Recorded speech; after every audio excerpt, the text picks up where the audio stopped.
Hola, soy Julián Andrés Martínez, estudiante de la licenciatura en Filosofía y Religión en la Universidad Católica del Norte. Hoy vamos a hablar del pensamiento crítico. El pensamiento crítico es el modo de pensar sobre cualquier tema, contenido o problema, en el cual el pensante mejora la calidad de su pensamiento al apoderarse de las estructuras inherentes del acto de pensar y al someterlas a estándares intelectuales. El resultado de un pensamiento crítico, o digámoslo así, de un pensador crítico, es la formulación de problemas, de preguntas vitales con claridad y precisión, acumulación y evaluación de información que van a servir para la vida. Llega a conclusiones y soluciones, probándolas con criterios y estándares relevantes. Piensa con una mente abierta dentro de los sistemas alternos al pensamiento. Reconoce y evalúa, según es necesario, los supuestos, implicaciones y consecuencias prácticas. Y al idear soluciones a problemas complejos, se comunica efectivamente. Un pensador crítico es aquel que aplica toda la parte intelectual en su forma de pensar y en su vida. Para crear un pensamiento crítico debemos tener en cuenta, primero, el conocer. Ya hablábamos anteriormente de formular problemas. Para formularlos hay que investigar, hay que indagar, hay que meternos en aquel pensamiento de mente abierta para lograr llegar a una conclusión de algo. Pero antes hay que observar la realidad por medio de procesos cognitivos. La percepción, la valoración de principios, la duda. ¿Dudar? ¿Para qué dudar? Descartes nos lo decía, hay que dudar para todo, hay que dudar de todo. De pronto nuestros sentidos nos engañan, de pronto nuestra vista nos engaña, de pronto aquella montaña que vemos en el ocaso no está tan lejos, o puede estar más lejos de lo que nuestros ojos nos lo dicen.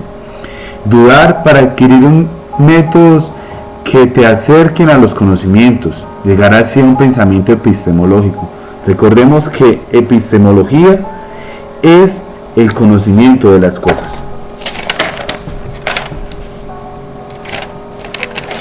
Exactamente, epistemología, del griego episteme, conocimiento, y logos, de teoría, como conocimiento, disciplina, rama de la filosofía, que trata los fundamentos y métodos del conocimiento científico.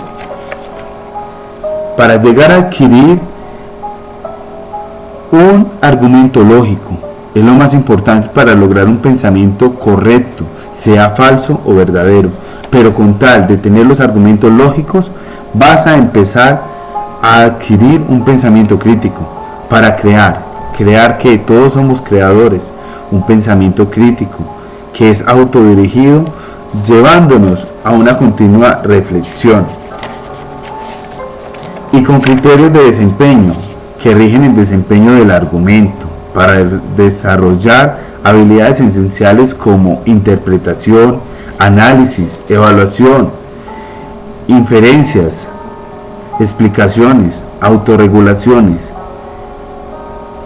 creando así propuestas de pensar y analizar con un sentido crítico, logrando una argumentación con persuasión, sin distinguir si es falso o verdadero, ya que lo que importa es el convencer, dado desde la lógica, que vale más tu argumento lógico al momento de llegar y dar algo, una explicación de cierto tema, sin importancia en ese momento si es falso o verdadero, sino la importancia del convencer a aquel público.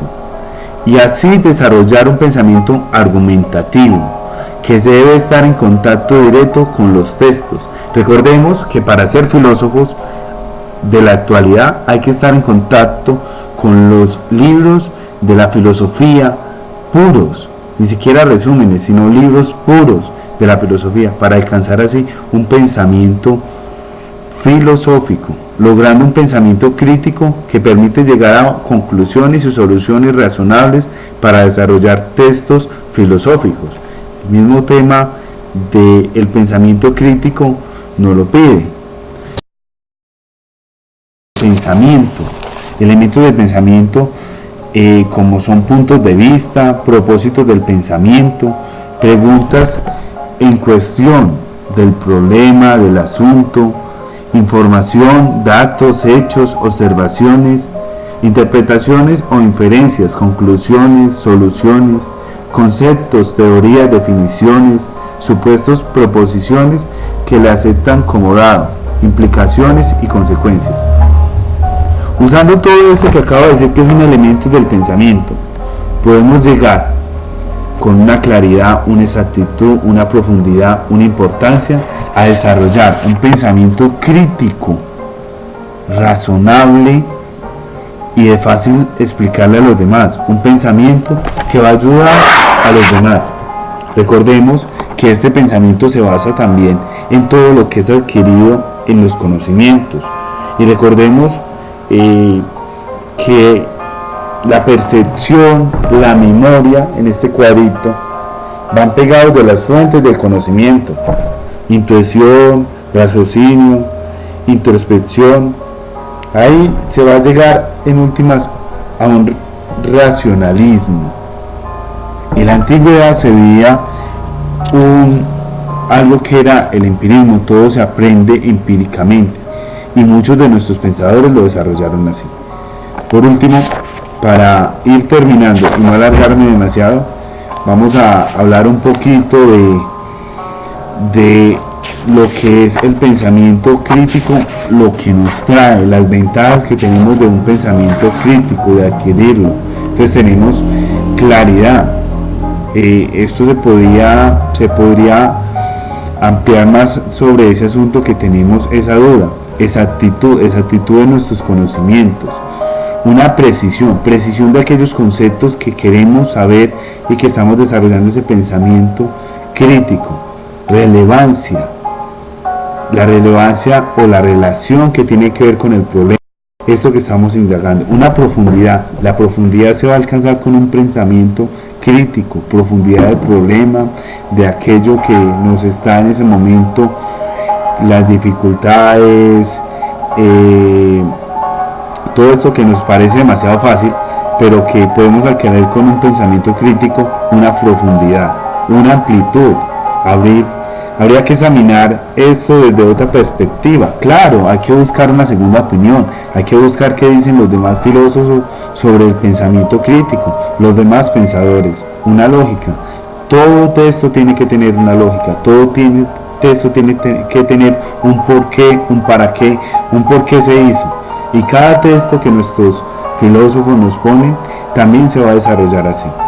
Una importancia, la importancia que debe tener primero ese texto para mí, ese pensamiento crítico para mí, y la importancia que le dan los demás pensadores a este texto y que le da el mismo autor. Una justicia es el interés personal sobre el asunto. También vamos para terminar, hablar de las características o virtudes intelectuales, que es muy importante para nosotros. Autonomía, integridad, humildad, imparcialidad, perseverancia, confianza en la razón, entereza, empatía.